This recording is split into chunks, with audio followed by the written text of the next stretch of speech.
Revanth Reddy real estate సీఎంగా పనిచేస్తున్నారని ఆరోపించారు నిజామాబాద్ ఎంపీ అభ్యర్థి ధర్మపురి అరవింద్. నిజామాబాద్ జిల్లా బీజేపీ పార్టీ ఆఫీసులో ప్రెస్ మీట్ నిర్వహించారు. బోధన్ షుగర్ ఫ్యాక్టరీని శివారు ప్రాంతానికి తరలించి ఫ్యాక్టరీ భూముల్లో రియల్ ఎస్టేట్ చేయాలని సీఎం చూస్తున్నారని ఆరోపించారు. కాంగ్రెస్ సర్కార్ చెరుకు రైతులను మరోసారి మోసం చేయాలని చూస్తోందని ఫైర్ అయ్యారు.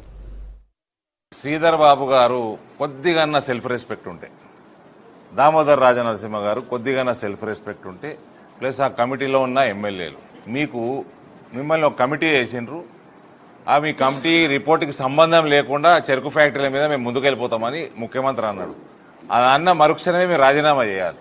ఫస్ట్ వీళ్ళు కమిటీ వేసిండ్రు. కమిటీ 2025 డిసెంబర్ అన్నది. 2025 డిసెంబర్ నాటికి మేము ప్లానింగ్ చేస్తున్నాము అన్నది. దాని తర్వాత రేవంత్ వచ్చిండు. సెప్టెంబర్ 17 బాసరమ్మవారి మీద ఒట్టు అన్నాడు. మళ్ళీ ఇప్పుడు వచ్చేసి నిన్నగాక మొన్న నిజామాబాద్కి వచ్చి కొరట్లకు వచ్చి సెప్టెంబర్ 17 ప్రక్రియ మొదలు పెడుతున్నాడు. మళ్ళా ప్రెషర్ పెరుగుతున్నట్టుంది, ఎలక్షన్ ప్రెషరు. కాంగ్రెస్ దగ్గరలో విజయానికి లేదు కాబట్టి టక్కని 40 కోట్లు రిలీజ్ చేసి చెరుకు ఫ్యాక్టరీలు మీరు చేసిన అధ్యయనం ఏంది? మీ కమిటీ చేసిన అధ్యయనం ఏంది? మీరు సైంటిఫిక్ అప్రోచ్ ఉన్నదా? లేకపోతే అన్ని ఎలక్షన్ గాలి మాటల్లాగా ఈ 40 కోట్లు కూడా కట్టిర్రా? ఈ ఫ్యాక్టరీలు తెరవాలంటే కాంగ్రెస్ ప్రభుత్వంతో అయ్యే పని కాదు. అసలు వీళ్ళకి ఉద్దేశం కూడా లేదు, వీళ్ళకి నియత కూడా లేదు. ఎంతసేపు ఎలక్షన్లు, ఓట్లు పడాలి. మే 14 నాడు రేవంత్ గాడిద గుడ్డు పెట్టాలి. ఇది ఒక election stunt. First installment release చేసిండు. ఈయన మాట్లాడిన మాటలకి, ఈయన కమిటీ మాట్లాడిన మాటలకి ఇది పూర్తిగా సంబంధం లేకుండా ఉన్నది. సరే, ఆగమాగం ఎలక్షన్ల కోసం చేసినా అనుకుందాం. వీళ్ళు సెప్టెంబర్ దాకా బ్యాంకు బకాయిలు కడతామన్నారు. దాని తర్వాత నడిపేదెవరు? నువ్వు టేక్ ఓవర్ చేస్తావా? నీది అప్పచెప్తావా? అచ్చా, టేక్ ఓవర్ చేయడానికి ఉన్నా కూడా ఫస్ట్ రైటు ప్రైవేట్ ఆయనకున్నది. ఇది మళ్ళా నాకున్న సమాచారం, కాంగ్రెస్ వాళ్ళు నాకేం దూరపోలు కాదు.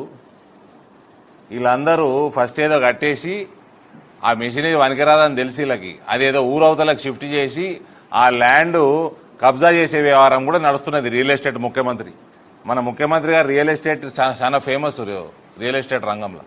ఇది నాకు వీళ్ళకు ఎథనాల్ పాలసీ లేదు. వీళ్ళు ఏ కేంద్రంలో ఉన్న ఇండియన్ ఆయిల్ కానీ భారత్ పెట్రోలియం కానీ వాటితో ఇప్పటి వరకు నెగోషియేషన్ చేయలేదు. ఈ కమిటీ ఏమీ పని చేయలేదు. ఈ కమిటీ వేసింది ముఖ్యమంత్రి, మళ్ళీ కమిటీ రిపోర్ట్ తోటి మాకు పని లేదు అన్నది కూడా ముఖ్యమంత్రి. ఇది కేవలం మభ్యపెట్టించడం, టైంపాస్ చేయడం, రైతుల్ని మళ్ళా మోసం చేయడం. నువ్వు నీ పార్ట్నర్కి పైసలు ఇస్తావా? నీదాయనకు అమ్మేస్తావా? ఆయన మాత్రం సిద్ధంగా లేడు. ఆయన చక్కెర ఫ్యాక్టరీలు నడిపితే మాకు పైసలు రావు, ఎథనాల్ ఉండాల్సిందే, దానికి పెట్టుబడి పెట్టాల్సిందే, మేము పెట్టుబడి పెడతానికి సిద్ధంగా లేము. గవర్నమెంట్ టేక్ ఓవర్ చేయాలంటే 262 కోట్లు ప్లస్ ఇంట్రెస్ట్. ఈ 700 కోట్ల వ్యవహారంలో వీళ్ళు 5% కట్టిర్రు ఇప్పుడు ఎలక్షన్ల కోసం.